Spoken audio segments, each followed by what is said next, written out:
Bom dia a todos e a todas. Quero parabenizar aqui a mesa, professor Diegues, Flávio, Newton, nosso companheiro quilombola, que eu esqueci o nome no momento, André, que é de André Lopes, né? Eu queria, Flávio, antes da minha fala, da minha exposição, falar que tinha que sair daqui desse evento uma carta, um encaminhamento, né? Para não ficar mais um evento sem nada. Então, sair daqui uma carta para encaminhar, seja para o governador, seja para as entidades ambientalistas, seja para as associações, seja para quem for, para apoiar a luta desses povos e comunidades tradicionais, né? Aí a gente pode direcionar tanto para quilombolas, indígena e caiçara, né? Uma outra coisa que eu gostaria de falar é a gente anda em bando e trabalha em bando, né? Então, eu gostaria de chamar aqui para a mesa a Adriana, o Marcos e o Weber. É possível?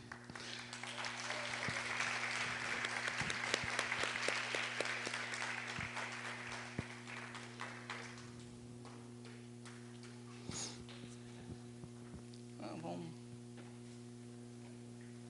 Pode sentar aqui que eu vou ficar de pé, pode sentar dois. Pode sentar lá com o Newton, com o Flávio ali. É só para me dar assessoria, se precisar de alguma assessoria, eles me ajudam. É segurança também.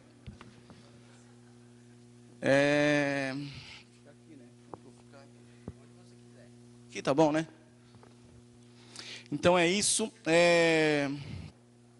O tema são conflitos socioambientais, né? Meu nome é Dauro, né? Sou caiçara, sou pescador, sou agricultor, sou monitor ambiental, sou extrativista. Afinal, a gente pode uma série de coisas, né? Só não sou antropólogo, não sou biólogo, não sou professor. Mas eu acho que a gente consegue interagir com todos esses povos. As comunidades caiçara, né? Eles moram no litoral, que começa do norte do Paraná até o sul do Rio de Janeiro, né? São comunidades que vivem da pesca, da agricultura, né? Do extrativismo. Afinal, eles constroem os seus próprios material de trabalho, tanto da pesca, quanto da caça, quanto da agricultura. Eles vão construindo suas canoas, seus remos, suas armadilhas, redes. Então, eles usam diretamente os recursos naturais, né? E também seus territórios também não têm cerca, não tem muro. Cada um tem os seus terrenos, sua divisa por acero, que é acero de mato, né? E cada um cuida do seu espaço, mas eles emprestam uma coisa para um, empresta para outra. Se faltar farinha, o vizinho vai lá e empresta a farinha. Se faltar arroz, o cara vai lá e empresta o arroz. E aí, se matar um peixe a mais, divide com o vizinho e daí por diante. Então, tem essa relação com a comunidade. Eu acredito que as comunidades quilombolas também fazem um pouco dessa situação, né?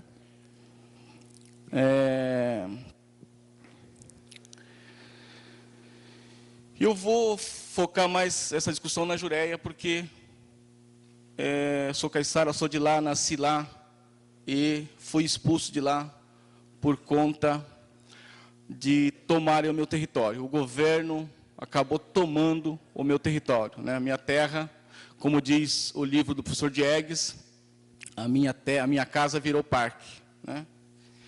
Então, em 1986, criaram a Estação Ecológica da Jureia, e aí proibiram todas as atividades dessas comunidades que lá viviam. Mas antes da criação da Estação Ecológica, para vocês terem uma ideia, iam fazer lá um condomínio fechado para 70 mil habitantes, né? Também que veio, para você ver o tanto de conflito, o tanto de dificuldade que a gente já passou, né? Então fizeram lá iam construir lá uma cidade para 70 mil habitantes, a Gomes de Almeida Fernandes. A gente lutou por isso. E em seguida, como se não bastasse, veio a construção de 2 usinas atômicas, usina nuclear, né? Aí foi aí então que cresceu o movimento ambientalista de São Paulo, né? Lutando pelo não a usina nuclear da Jureia. E aí então, como todas as usinas nucleares precisam de ter uma estação ecológica em volta, eles já criaram uma área de estação ecológica, tinha uma área de segurança nacional, em volta criaram uma estação ecológica, né? Se eu tiver errado aqui, a pessoa que vão me corrigindo.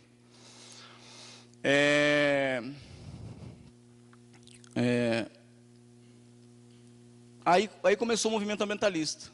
Aí começou a chegar os ambientalistas, governo, começou a chegar Fábio Feldman, Capobianco, Cleiton Lino, Zé Pedro de Oliveira Costa, todo esse pessoal dizendo para a gente o seguinte: a gente vai criar aqui para vocês um santuário ecológico, porque a especulação imobiliária está tomando sua terra.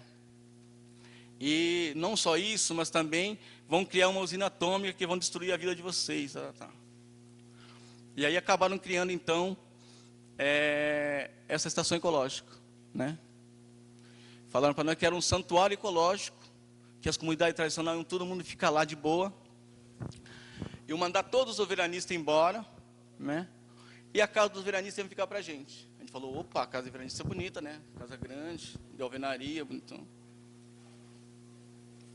De repente, aí vieram aplicar a lei sobre a gente. Aí não deixaram a gente fazer mais a roça, nem a canoa, nem a pesca, nem de reformar nossas casas, nem de continuar com os mutirões, nada disso. Aí a gente começou então a se organizar, lutar pelos direitos nossos, pelo nosso direito e das outras comunidades, né? E criamos então aí a União dos Moradores da Jureia, né? É uma instituição que ia apoiar, que apoia as comunidades, é um instrumento jurídico para buscar recurso, para fazer convênio com as prefeituras e para lutar pelo direito da comunidade, a permanência das comunidades da Jureia, né? Mas eu queria dizer para você que o conflito não fica só na Jureia, né?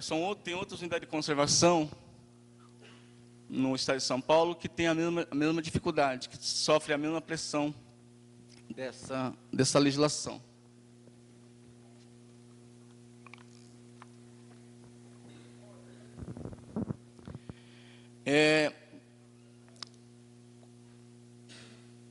Com a proibição das atividades dessas comunidades caiçara,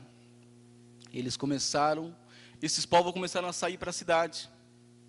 Mas na cidade não é o lugar deles, não tem nenhuma profissão, não consegue mexer com a internet, não trabalha de pedreiro, né? Não é o professor, ele vive diretamente do recurso que existe na mata, ele vive da terra, ele vive da pesca, é ali o lugar dele.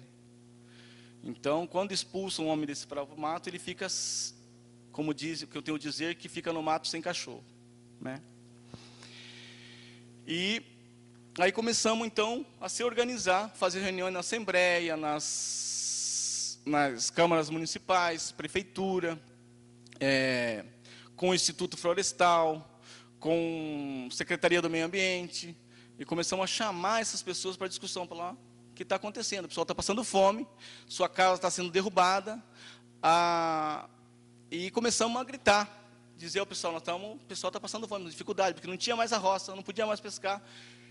A comunidade começou a sofrer muito por isso. Aí a gente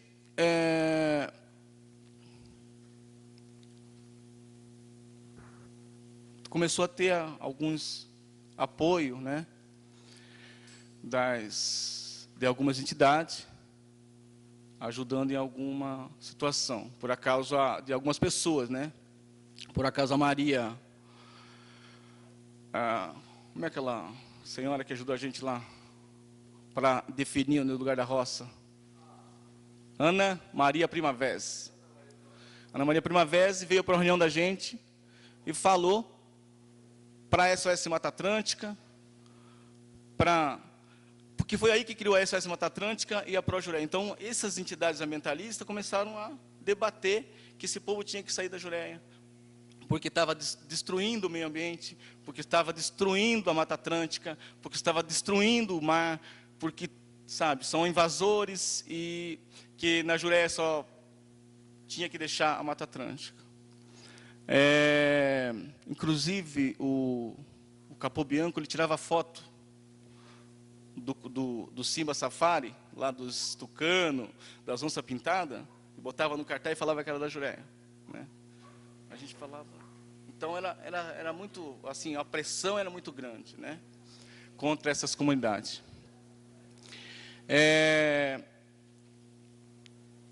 A gente, então, começou a se organizar, e a Ana Maria Primavera falou para esse pessoal, falou, vocês estão matando esse povo de fome. Esse povo precisa viver. Aí começaram a discutir a questão da roça dessas comunidades, né? O tamanho da roça, tal. E a Secretaria do Meio Ambiente falou, não, tem que roçar o capinzal, porque é só aquilo que a gente pode autorizar. Ela falou, vocês vão matar esse povo de fome mais uma vez, porque é o seguinte, além de matar esse povo de fome, estão matando a terra, o solo. Porque o solo ainda não está recuperado para dar a planta que eles precisam plantar. Então, o solo, é eles que têm que escolher, a madeira, a grossura da madeira, a área de roça, quem tem que escolher são eles. E aí a gente conseguiu, então, em 92, a primeira autorização de roça para as comunidades, né? E ela foi criada em 86, a gente ficou até aí brigando para essas questões. A partir do momento que deram a autorização de roça para essas comunidades, né, que começou a brigar e conseguiu a autorização de roça. Em seguida, o Estado veio para essas comunidades e começou a contratar as lideranças que estavam se formando na comunidade. Começou a contratar como guarda-parque, né? Contratava um da Cachoeira Guilherme, outro do Despraiado, dois da Barra do Una, outro não sei de onde, começaram a contratar os guarda-parques. Esses guarda-parques eram famílias da Jureia, era o primo contra o pai, contra o tio, contra o sobrinho, contra o neto. Então começou a gerar um conflito muito grande na comunidade, né? Começaram a fiscalizar o covo que o cara colocava na água, ou lá o cara ia lá contar para o florestal. Começava a fiscalizar o mundel que o cara fazia para matar a caça, para a sua alimentação, a denunciar para a florestal. E a florestal começou, então, a invadir a casa das comunidades, batia nos moradores, tomava as armas dele e levava embora, né?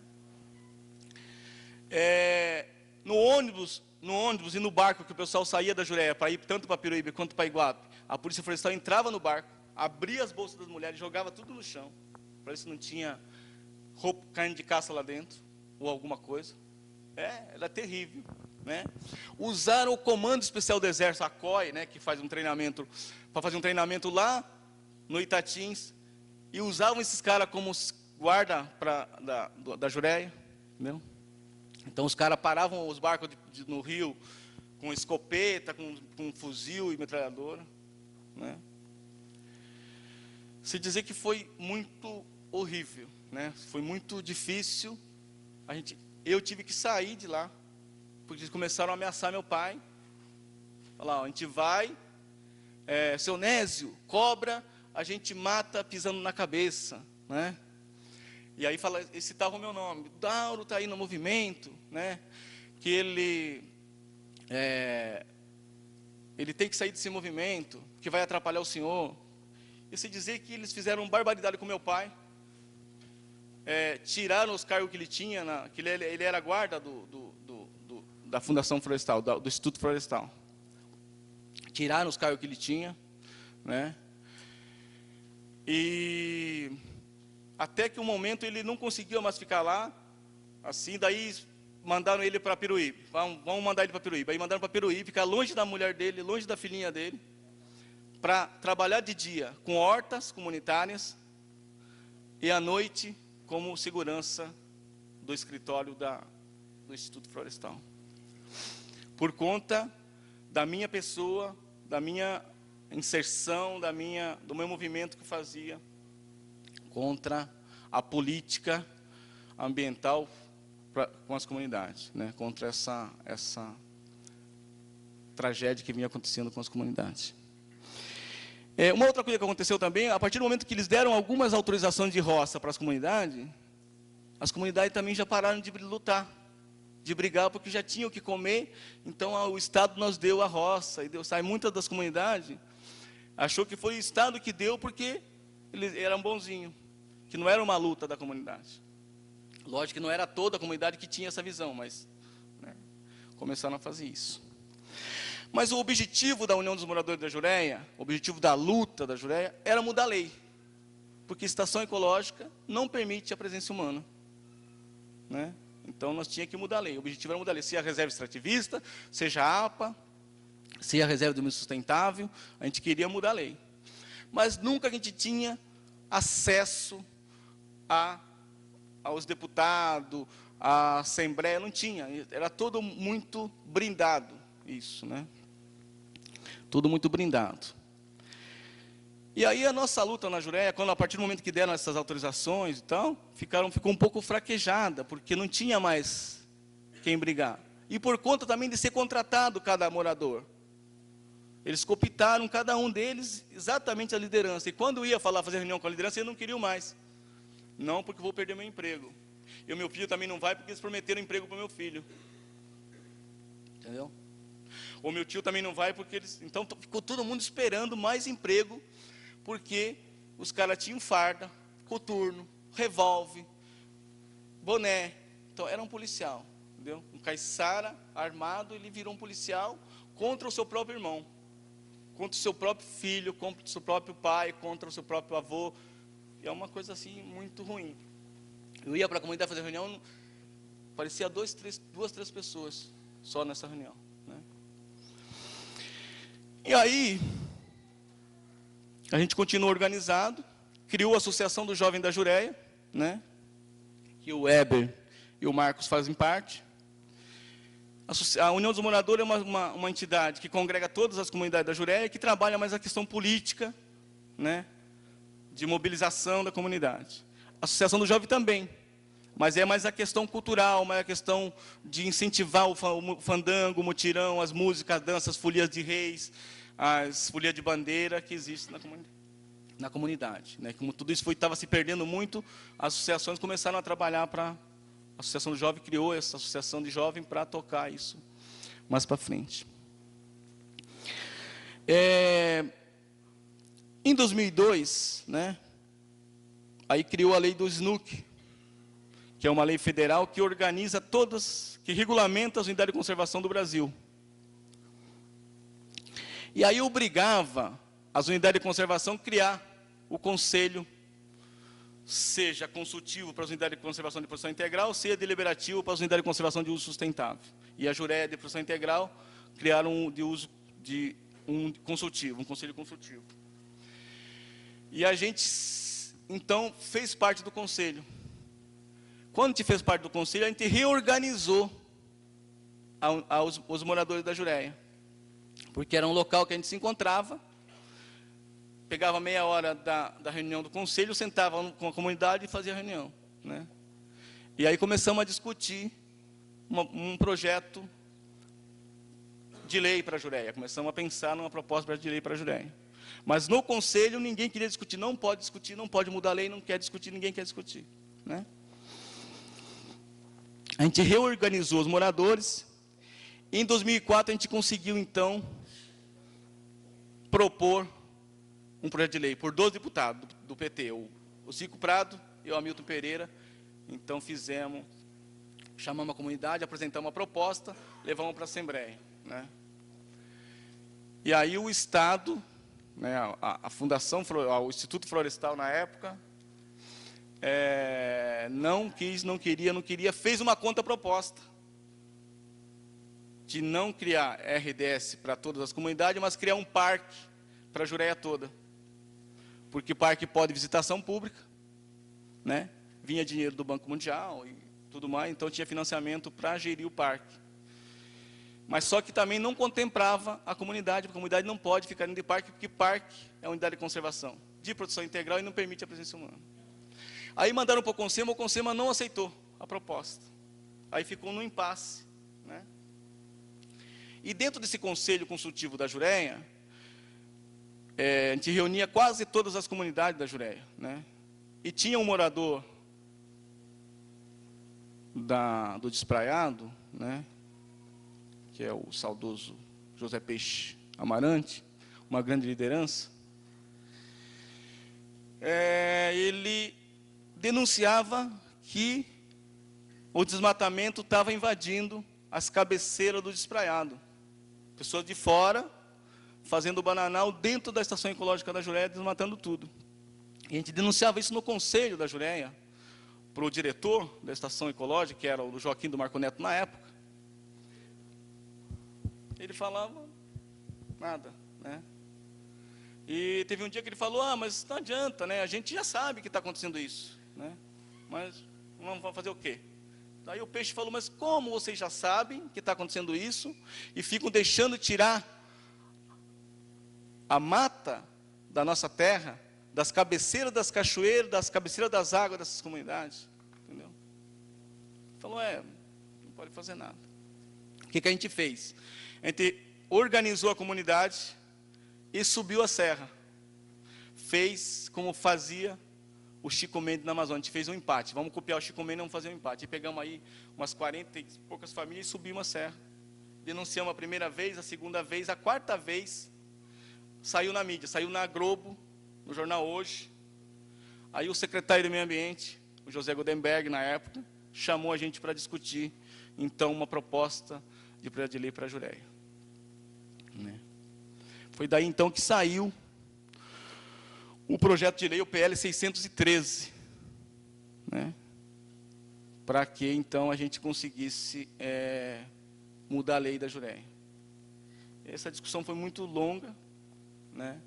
O Goldenberg, na época, chamou o José Pedro de Oliveira Costa para intermediar essa questão entre morador e governo. Ele que ia fazer essa interlocução, né?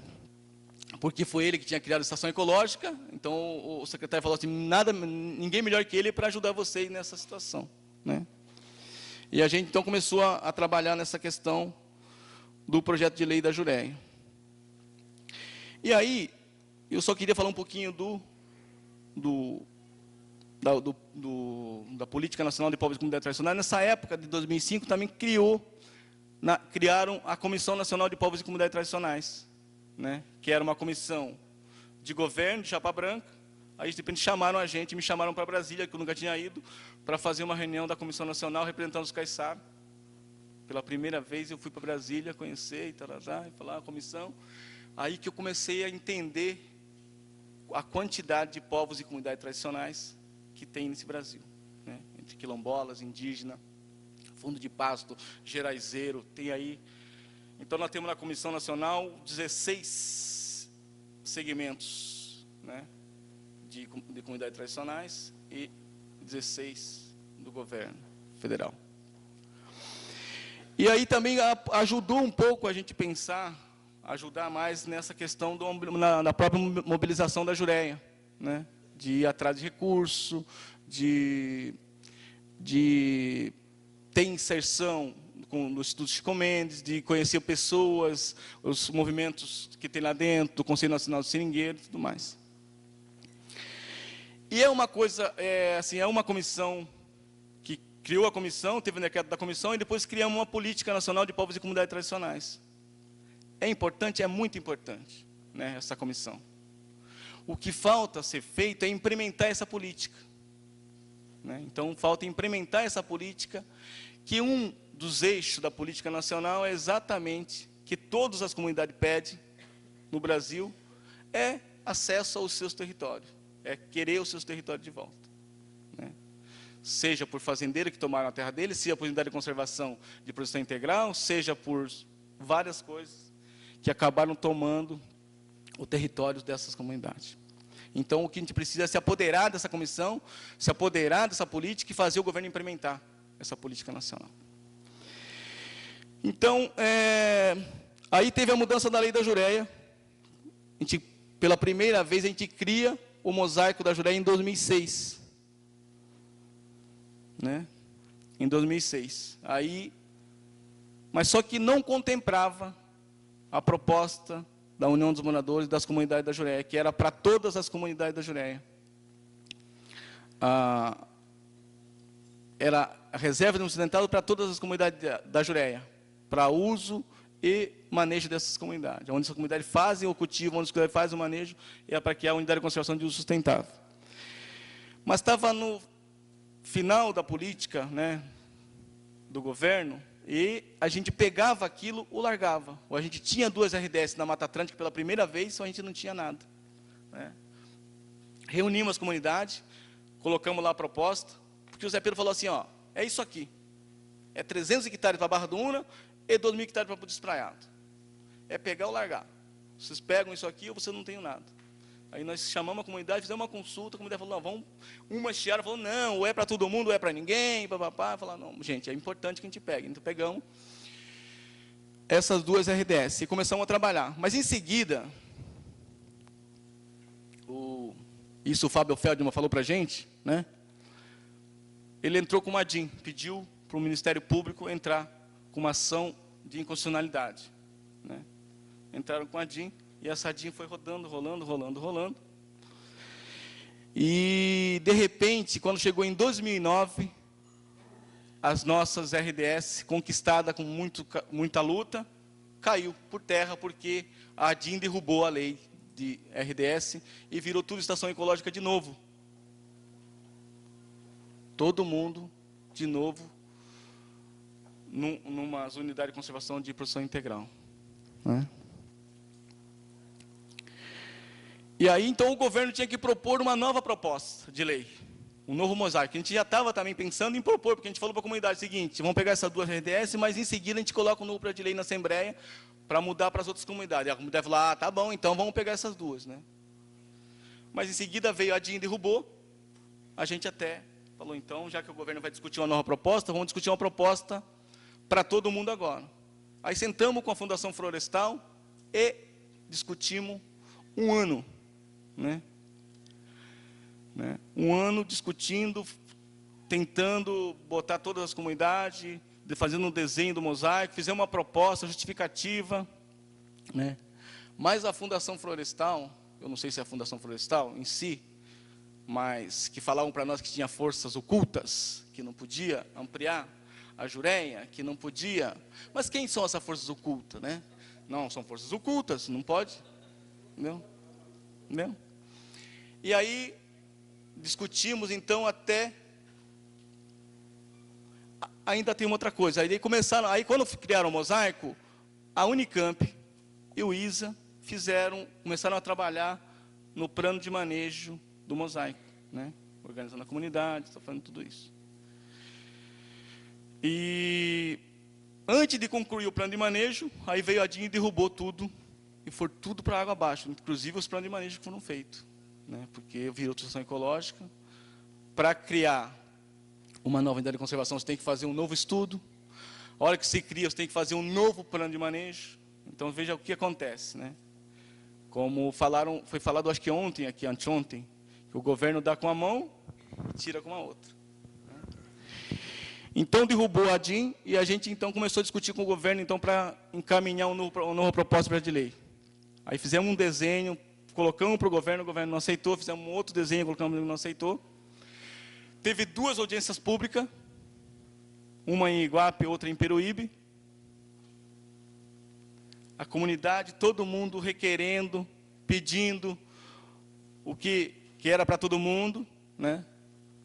Todas as pessoas que estavam lá afirmando isso, que tinha que ser uma proposta coerente, uma proposta redonda para ir para a Assembleia, para não ter emenda nenhuma, para que melhorasse a situação logo, porque há 25 anos não é pouco. Né? Aí o governo falou, não, tudo bem, a gente vai agora, então, juntar as informações que tem aqui, incrementar na proposta, vamos chamar vocês para uma reunião e vamos encaminhar isso para a Assembleia. Ah, beleza, então tá bom. Sentamos com o diretor da fundação, discutimos, então tá bom, tá certão, tá, é isso. Beleza. Então daqui a pouco, se chama a gente vai só para arredondar o negócio e mandar para a Assembleia. Sumiram. Não deram mais as caras, não chamaram mais a gente, não. Entendeu? Por conta de quê, né? Por conta que o Serra ia sair presidente da República, candidato, e o Chico Graziano, senador. Então, como eles não queriam ser malhado, seja pela SOS, seja pelos ambientalistas, eles então seguraram o projeto de lei, até hoje. No espaço de tempo de pôr o projeto de lei e de não pôr o projeto de lei, aí o promotor público, a Promotoria Pública do Estado de São Paulo entrou com uma ação civil pública, falando para o Estado, né, para a Fazenda e para a Fundação Florestal, que eles tinham 120 dias para arrancar todo mundo da Jureia. Não? Aí todo mundo ficou apavorado e não sabia o que fazer. A gente tem, nesse tempo que a gente tem se articulado, a gente tem buscado conversar com muita gente, com a USP, Unicamp, ISA, SOS Mata Atlântica, Secretaria do Meio Ambiente, Promotoria Pública, Ambiental, Defensoria Pública, PG. A gente chamou todo mundo para a discussão, porque a gente queria fazer uma coisa transparente, para ninguém ir botar o pitaco lá depois, né, para dizer que não funciona. Eu tenho 5 minutos? Beleza, hein? Quase terminando.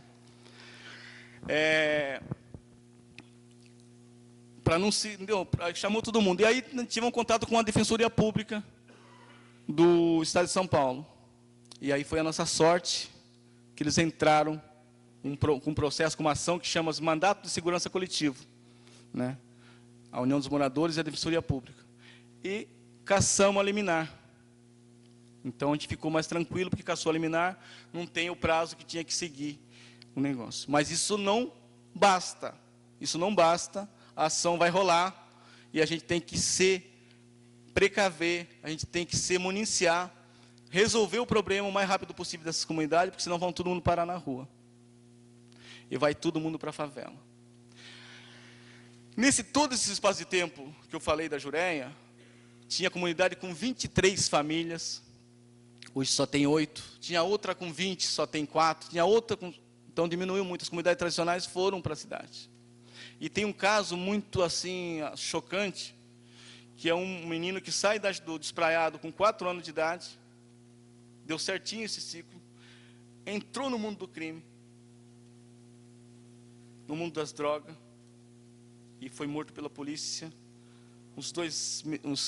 um ano atrás, mais ou menos, né, que a gente mandou isso na coisa, por conta dessa política ambiental criminosa, porque ela assim, ela não cuida nem do meio ambiente, ela não cuida nem da sociedade, né? Você vai ver as unidades de conservação hoje do Estado de São Paulo, todas elas não têm palmito, porque o palmiteiro entra lá e tira tudo o palmito, como que a comunidade pode tirar, é o palmiteiro que tira. Então o Estado ele tem muito essa questão de proibir. Proíbe, mas não fiscaliza, não toma conta. Ele não toma conta de nada, na verdade, nem do meio ambiente, nem da saúde, nem da educação, nem da segurança, de nada. Se a população desse Brasil não se organizar, não se juntar para defender os seus direitos, quem vai defender para nós? Acho que é um governo que vai ficar lá 4 anos, 8 anos? Acho que não. Então, eu queria, finalizando aqui, né, deixar um pedido, que eu já falei no começo, de sair daqui uma carta, um documento. Já temos uma carta do Conselho Nacional do Seringueiro, que acabaram de mandar para a gente ontem, para a gente juntar o evento e encaminhar para o governador em apoio aos moradores da Jureia, né? E falar que as comunidades tradicionais têm que se juntar para uma força única e para defender todos os seus territórios. Quando é para defender a comunidade, a gente vai defender a comunidade indígena. Quando for defender a comunidade quilombola, a gente vai defender a comunidade quilombolas. Quando for defender os caiçaras, vamos defender os caiçaras. E vamos junto. Porque tem um dizer de um companheiro nosso lá da Amazônia que diz o seguinte: quando ele veio aqui para a Jureia, a gente fez um seminário da comunidade, dos povos da Amazônia com o povo da Mata Atlântica, para eles falarem para a gente como é que eram as RDS lá na Amazônia, como é que funciona a gestão lá. A gente trouxe para cá, teve um seminário visitou todas as comunidades da Jureia, visitou a comunidade do Vale do Ribeira, fez um seminário em Iguape, fez um aqui em Registro, e fez um na Assembleia que chamou bastante gente. Ele falou que, o que ele falou para o governo, para o pessoal do governo que estava lá, é o seguinte: ele mora a 1.500 quilômetros de Manaus, lá tem internet, tem luz, tem tudo o que ele precisa, comunicação. Jureia, que é 200 quilômetros da grande metrópole, São Paulo, tem pessoas que não têm casa, que não têm energia, que não têm água, que não têm saneamento, não tem nada, né? Aí ele falou assim, se o governo de São Paulo tratasse a comunidade da Jureia que nem bicho, já estava um pouco bom, entendeu? Já estava melhor. Então, outra coisa que ele falou é o seguinte: governo é igual feijão, só funciona na pressão. Muito obrigado.